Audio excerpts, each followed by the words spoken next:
Nilimpanzila kwa hatuna mategemeo nayo makubwa kihivi. Haupo vizuri. Tumekuta ni kichwa kikuu striker mwingine. Hello, mambo vipi? Karibu sana. Hii ni Blood Online TV na siku ya leo tupo na mdau hapa. Tunakuja kuangalia mambo mengi ya kimichezo, hususan swala zima la usajili, lakini pia kuelekea mchezo wa dabi ambao utafanyika kule Zanzibar. Niko na mdau hapa, shabiki wa Simba lakini pia kama mdau wa soka. Kama bado hujasubscribe channel hii, tafadhali sana subscribe, like, comment na kushare. Leo kuna mambo mengi zaidi yamekuwa na sijui tunaanza na lipi mzee wangu. Kwa mimi hapa ninavyoona tuanze na ile la usajili ambao lilotokea jana usiku, ambao tumeamka leo asubuhi tumekuta ni kichwa kikuu, ni habari tu ya ghafla. Selemani Mwalimu alikuwa ametambulishwa upande wa pili huko, leo ghafla tunamkuta kwa watani zetu upande wa pili wananchi. Sisi kwa upande wetu kama mashabiki wa Simba imetuhuzunisha kidogo. Pia naweza tukalaumu moja kwa moja uongozi wetu. Haupo vizuri. Hii ni mara ya pili. Tukirudi nyuma ilikuwa kwa Lameki Lawi, alitambulishwa kwetu, mwisho wa siku akaibukia Azam FC. Na leo imerudia vile vile. Katambulishwa kwetu, leo tutamwona wananchi. Hii inakuwa kidogo uongozi wetu haupo stable, hajakaa sawa. Kwangu mimi imenihuzunisha, sijapendezewa navyo. Kwa kweli sisi tumeumia. Tukiangalia pale Simba tunasteka ni mmoja tunamtegemea na hatuna mategemeo nayo makubwa kihivi. Kama tulivyotegemea kama angekuja Selemani Mwalimu wangesaidiana pale. Mwalimu angekuwa yule Dumbia na Elimpanzila, kwa sasa tuna mchezaji mmoja.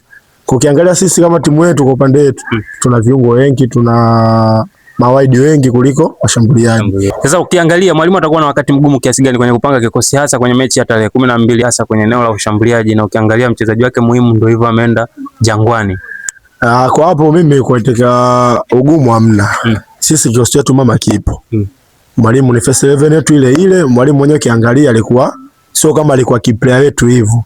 Yeye kipende sisi tunacheza timu yetu kipo ile kikosi cha kwanza.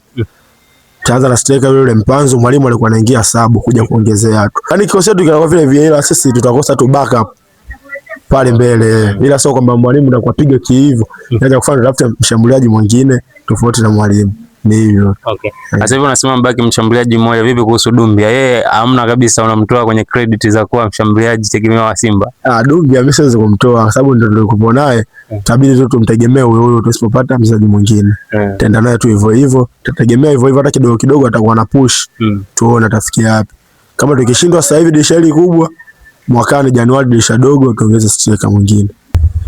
Kwa upande wetu sisi wa Simba sioni maingizo makubwa mapya mengi. Nikiangalia kwa haraka nahisi kama mchezaji mmoja ni huyo ataingia pale kwenye midfield. Ni hapo tu ndio kwenye ingizo. Nani huyo? Ni Ibrahim Jabal, yule midfield namba 8. Kwamba yeye kwa nini unampa credit za kuwa kwenye kikosi cha kwanza? Kwa sababu center midfield pale tumemuuza Maodo Kante. Tukiangalia ni Omaima alitoka naye alienda kwenye klabu yake, amerudi ila hajakaa na timu, ila Ibrahim Jabal kwenye pre-season fupi ambapo tulikuwa Rwanda alikuwepo. Moja kwa moja lazima tuanze naye katikati kwenye midfield. Ndio hiyo ingizo jipe ambalo litaingia, mtegemea sisi kuona kesho taanza na Ibrahim Jabal. Kwa upande wa Yanga sasa maingizo mapya kwa haraka ataanza na namba 9 pale. Peter Shaulila ataingia moja kwa moja kwenye timu. Tukiangalia pembeni huku winga moja. Nani? Kwa Zakwani huku Zakwani ataingia. Kwa mimi navyoona. Ila sijajua Mwalimu ni mpya, nasema Mwalimu ni mpya, timu naye na maongezo mapya. Ila kwa hivyo tunavyoona huko atacheza Zakwani, huko Mzengeli, katikati Shalulile. Ukija namba 10 pale Alan Okelo. Namba 8 sasa hapo Mwalimu sijajua taanza na Mudasiri au Duki Abuya. Alafu kisha pale namba 6 ni Fred Ngoma ama Damaro, ni Mwalimu mwenyewe sasa hapo. Angalia. Alafu 5 na 4 Ibrahim Baka na kapteni mwenyewe Nondo. Huko atakuwa yao. Huko sasa sijajua Mwalimu sasa pia kama ni Boka au Shabalala. Bado pia na sisi Yanga kutabili kikosi kidogo ni ngumu. Na upande wa Gorini unamwona nani? Yule Jiki Diara. Hamna mwingine. Back four yote ya nyuma pale ya Simba ambao atapoanza. Mimi naona golini ataanza Jibril Kasari. Namba 2 mbavu wa kushoto Abdika Metaduchu, sijajua baba Esa atakuwa kama atakuwa fiti au vipi. Anaweza kaingia Tanzania Duchu. Huko namba 3 ni Kisoni Kibabage. 5 na 4 Rushaini na Dilo na nani na Oliver Tule.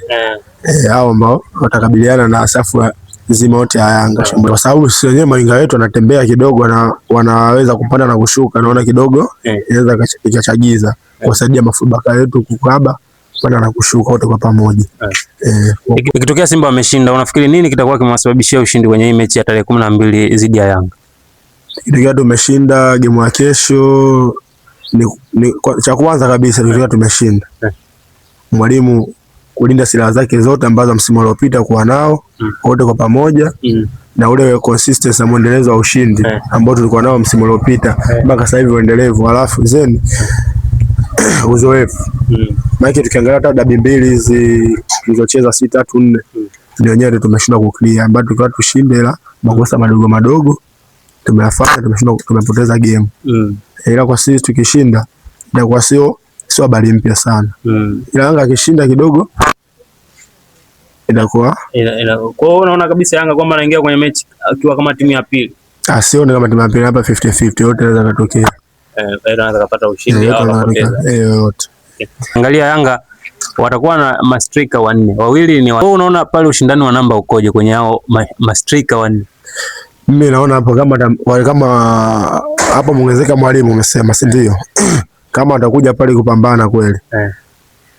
Naona mwalimu atakuwa na fly mwenye ataka bench, akiona shauri lile akilegalega afa akamuingiza mwalimu akampa kitu kidogo, na mwenye anafarijika, au akamuingiza Shetule akanatoa mchango, akija Mzizi anampa kitu, mwalimu mwenyewe atakuwa anaumiza kichwa, aanze na nani, ndio itakuwa hivyo. Wote wazuri, kila mmoja ana nafasi yake kwenye kikosi. Kabisa, kila mmoja ina umuhimu wake.